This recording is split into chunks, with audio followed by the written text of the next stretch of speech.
Bonjour et bienvenue sur le site Tester Outdoor. Aujourd'hui dans cette vidéo je vais vous présenter les derniers modèles running, trail et route des chaussures Mizuno. Cette interview a été réalisée durant le Running Expo à Paris. Alors veuillez nous excuser pour les interférences sonores, il y a pas mal de bruit que je ne suis pas arrivé à supprimer au montage. Et bien sûr vous êtes libre de vous abonner gratuitement à notre newsletter et de recevoir plusieurs guides au format PDF gratuitement. Et maintenant, place à la vidéo.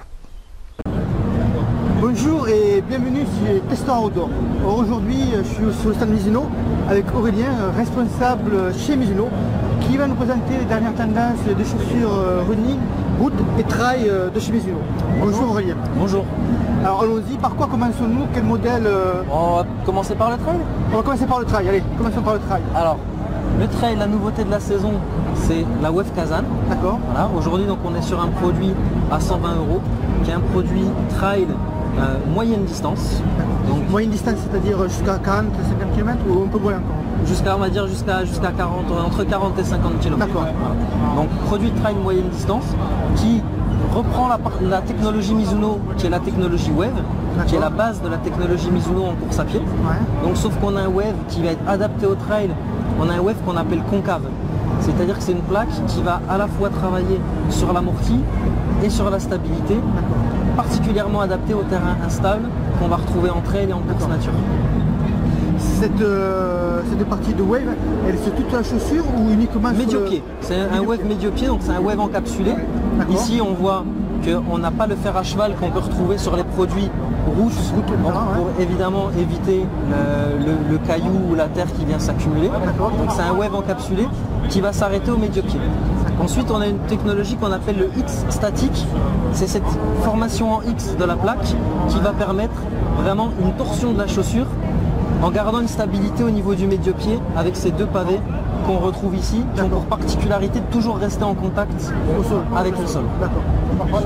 Au niveau de la semelle, on va retrouver pareil une semelle avec de l'accroche, avec des dessins en X, une encoche de flexion qui va traverser la chaussure et deux encoches en diagonale. On va la montrer.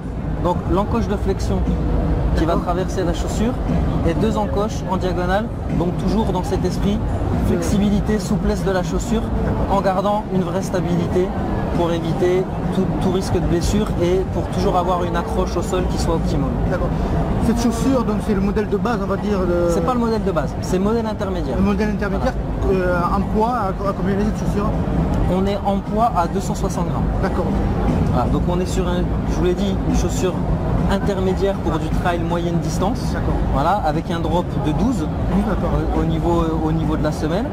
Sur la tige, on va retrouver une tige épurée avec une protection au niveau des orteils. Ici sur la tige, donc je vous dis, on a travaillé sur une tige épurée mais avec du maintien. Donc on travaille sur des bandes qu'on voit ici et ici, plastifiées, qui servent à maintenir la tige, maintenir le pied. Donc on a essayé justement de ne pas trop caréner la chaussure pour pas trop l'alourdir, tout en gardant suffisamment de protection à l'avant-pied et un bon maintien du pied dans la chaussure. D'accord. Ensuite, en trail, quel est l'autre modèle phare, on va dire? Alors en trail, on l'a pas ici parce qu'on est sur le stand de course à pied par rapport au marathon de Paris, mais on va avoir la Moujine qui est le modèle au-dessus de la Kazan avec un pavé de mousse qui reprend la même technologie, le même principe au niveau de la semelle, sauf qu'on va avoir un cramponnage un peu plus épais. Voilà, un pavé de mousse où on va avoir 1 mm de plus à l'avant et à l'arrière, de façon à avoir une chaussure aussi plus longue distance, avec un peu plus de moelleux, un peu plus d'amorti. Et sur la tige, on aura un carénage supplémentaire, notamment un pare-pierre et un carénage supplémentaire au niveau latéral. D'accord, ok. Donc la chaussure est plutôt réservée pour des distances plus longues. Pour des distances plus longues ou des poids un peu plus lourds quand on a des trailers loisirs mais qui ont un poids un peu plus lourd et qui ont besoin d'un peu plus d'amorti. D'accord, ok. Ensuite, donc, voilà pour le trail. Pour le trail, on va passer sur les chaussures de route. Oui. Là aussi, il y a des modèles, d'ailleurs, qu'on peut retrouver. Il y a la Rider 17, 18 qui a été testée sur le blog Tester Outdoor. Voilà. Donc là, aujourd'hui, on est sur la Rider 18, donc qui est la chaussure du printemps-été 2015. Là, on est sur un coloris spécifique, c'est un coloris Osaka. Donc c'est une chaussure qui a été lancée pour le marathon d'Osaka dont Mizuno est partenaire. Donc c'est une chaussure un peu en série limitée, même si elle n'est pas numérotée, mais c'est une production qui est limitée par rapport à la Rider 18 traditionnelle. Sur la Rider 18, quelles sont les principales évolutions technologiques qu'on a Alors, par rapport à la Rider 17, on va garder la même semelle euphorique, donc qui est cette semelle très légère avec beaucoup de rebonds et beaucoup de moelleux. On a une semelle en caoutchouc expansé, semelle extérieure, qu'on a gonflée d'1 millimètre, de façon à avoir plus de durabilité. Voilà, et le caoutchouc expansé nous permet aussi d'avoir une bonne accroche sur bitume, qu'on soit sur route sèche ou humide. D'accord. On a évidemment le système Wave, qu'on a déjà chez Mizuno et qu'on retrouve dans la Rider depuis le début. Et le gros changement par rapport à la 17, ça va se situer sur la tige. Sur la tige, d'accord. Donc on est revenu sur un mesh un peu plus classique, un peu plus traditionnel, sur une construction de tige en une pièce. Voilà, vous voyez, vous n'avez pas de couture, construction de tige en une pièce. Par contre, on a rajouté des pièces cousues de façon à renforcer quand même la tige, ici, au niveau du contour des lassages. Et vous avez donc la position du Runburn qui n'est pas anodine, puisque le logo Mizuno est cousu sur l'ancienne version, il était imprimé dans la tige. Là, on l'a volontairement cousu de manière à ce qu'il serve aussi de maintien latéral. D'accord. Et qui maintienne le pied dans la tige. On a en plus des bandes de maintien qu'on voit par transparence, qui vont être ici et ici, qui sont dans l'épaisseur du mesh, là, et qui vont permettre aussi à la tige de se maintenir en forme sur la durée. Cela a été fait parce que pour permettre à la chaussure d'aller par exemple sur les chemins ou Non, c'est vraiment... C'est pour juste le maintenir à la route quand même. Voilà, la Rider 17 permettait déjà d'aller dans des chemins propres ou des choses pas trop, des chemins pas trop cassants. Ça a surtout été fait pour améliorer la durabilité de la tige d'une façon générale. C'est-à-dire qu'on s'est aperçu que voilà, les empiècements cousus permettaient quand même de maintenir mieux la tige et d'éviter les déformations sur le long terme. D'accord. Voilà. Donc le seul petit bémol, on va dire, c'est qu'on a une chaussure qui a pris 2 ou 3 grammes supplémentaires par rapport à la version précédente, mais on reste sur une chaussure légère à 260 grammes. Donc voilà, on est sur une chaussure très tonique, très dynamique, performante, qu'on recommande en général pour de l'entraînement régulier ou de la compétition jusqu'à semi-marathon. Seuil de vitesse, tout ça. Exactement. Fractionné, seuil de vitesse et des compétitions jusqu'à semi-marathon. Au-delà, ce sera sur des coureurs un peu plus spécifiques. Pour les coureurs aguerris, quoi. Exactement. Les coureurs aguerris peuvent totalement penser à un marathon avec ça. Pour les coureurs un peu plus débutants, on va recommander d'avoir un amorti supplémentaire. Ensuite, donc, nous avons d'autres modèles. Ensuite, on va retrouver la Wave Inspire, qui est un peu la cousine de la Wave Rider, puisqu'elle a exactement les mêmes caractéristiques que la Wave Rider. La différence, c'est que c'est une chaussure à support. C'est-à-dire que la Rider était une chaussure pour coureur à foulée universelle, coureur neutre. Là, on est sur une chaussure avec un contrôle pronation. Voilà. Mais sinon, on va retrouver en termes de construction de la tige exactement le même principe que la Rider. Sur la semelle, la même chose. Donc notre drop de 12 comme sur la Rider. Notre semelle, le pavé de semelle euphorique, le caoutchouc expansé, le système Wave pour l'amorti, avec un Wave éventail pour le contrôle pronation. Donc cette chaussure, c'est plutôt pour ceux qui font de la pronation. Voilà, coureur pronation, donc on est vraiment sur une chaussure d'entraînement au quotidien. D'accord. Chaussure d'entraînement. Je veux dire la pronation de fatigue qu'on appelle. Non, c'est vraiment une chaussure à support. Voilà. On le voit, quand on va regarder la chaussure par le talon, on va voir vraiment ici cette partie qui est un peu surélevée et qui est un peu plus résistante du fait de la plaque Wave. La plaque Wave va venir accompagner la pronation et venir rétablir la foulée. Ensuite, je vois qu'il y a la Wave Inspire. Alors, c'était celle-là, la Wave Inspire. En fait, il y a juste une version. Là, on est sur la Wave Sayonara. D'accord. Donc, on est sur une chaussure plutôt compétition, entraînement rapide, courte distance. Donc là, on est sur une chaussure très légère. Donc, on est sur du 220 grammes. Oui. 220 grammes. 220 grammes, d'accord. Allez-y, vous pouvez, voilà. C'est vraiment une chaussure très légère, avec une semelle, avec des picots, vraiment pour la route, pour la compétition. Donc entraînement rapide, je vous l'ai dit, fractionné, courte distance. Elle est plus, on va dire, plus dynamique. Beaucoup plus légère, beaucoup plus dynamique Que la Mizuno. que Pour celui qui veut monter Waverider. 10 et alors, à l'arrière le semi. Semi, voilà, 10 C'est ça, km, 10 km, semi, le compétiteur à la recherche de performance. Ouais. Bon, c'est la chaussure du chrono, quoi. Celle-ci, D'accord. c'est la chaussure du chrono. D'accord. Voilà. Donc La après, chaussure Rider 17 fait 18 et un peu plus polyvalente. un peu plus polyvalente. Ici, différence, on est sur un drop de 10 et pas 10, sur un drop de 12. Donc on va avoir aussi une foulée un peu plus naturelle qu'avec un drop de 12 où on a le talon un peu plus élevé.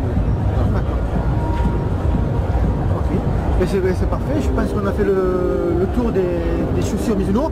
À moins J'avais que- juste deux autres modèles à présenter, vas-y, donc vas-y. je reviens tout de suite. Donc on a un premier modèle qui est... Alors, nous revoilà devant l'écran. On est revenu. On est revenu. Un premier modèle qui est la Wave Enigma. Ouais, Donc c'est une chaussure à amorti maximum. d'accord. Donc là on est vraiment sur une chaussure confort pour le coureur loisir qui recherche de l'amorti et du confort. D'accord. Donc sur une utilisation entraînement ou sur de la longue distance. Ouais, d'accord. Donc on est sur un drop de 12. D'accord. On a une plaque wave qui est intégrale, c'est-à-dire sur les autres chaussures on a une plaque wave médio-pied.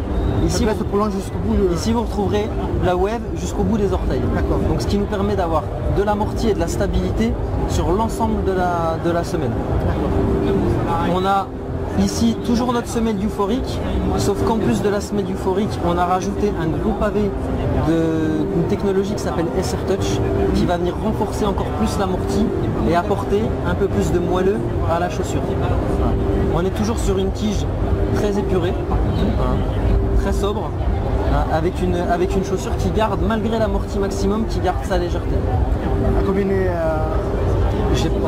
En poids, je l'ai plus en tête, mais on est autour des 300 grammes. ouais,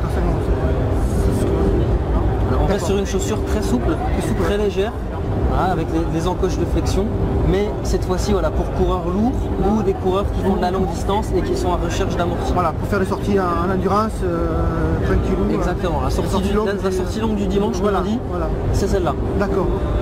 Donc l'autre modèle à nous présenter, Et ensuite, celui-ci, alors ici c'est le vaisseau amiral de la marque, c'est la Wave Prophecy, Ouais. donc qui est totalement particulière en termes de look. ce qu'on peut voir, c'est que Alors on utilise ce qui s'appelle la technologie Wave Infinity, c'est-à-dire qu'on a deux plaques Wave qui D'accord. sont montées en parallèle.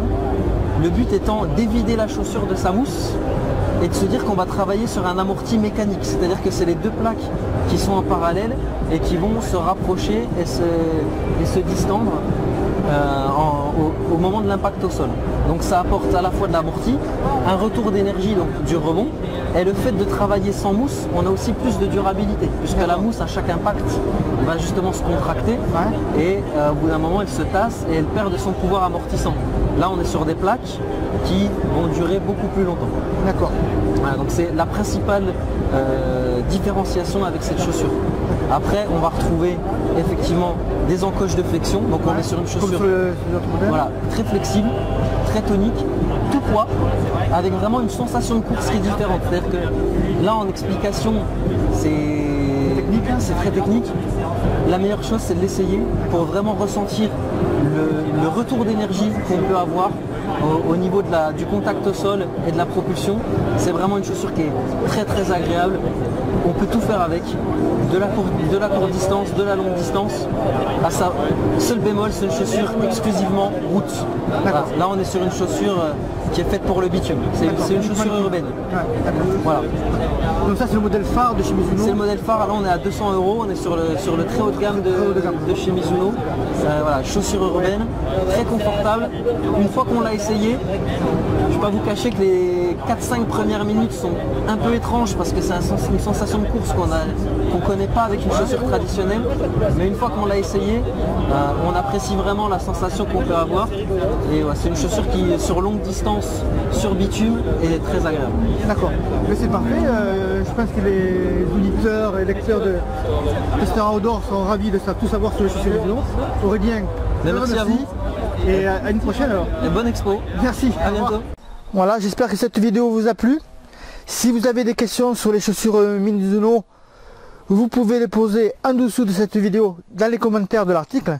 J'y répondrai avec grand plaisir. Et n'oubliez pas de vous abonner à notre newsletter pour recevoir nos guides PDF. Je vous dis à très vite et à bientôt sur Testera Outdoor.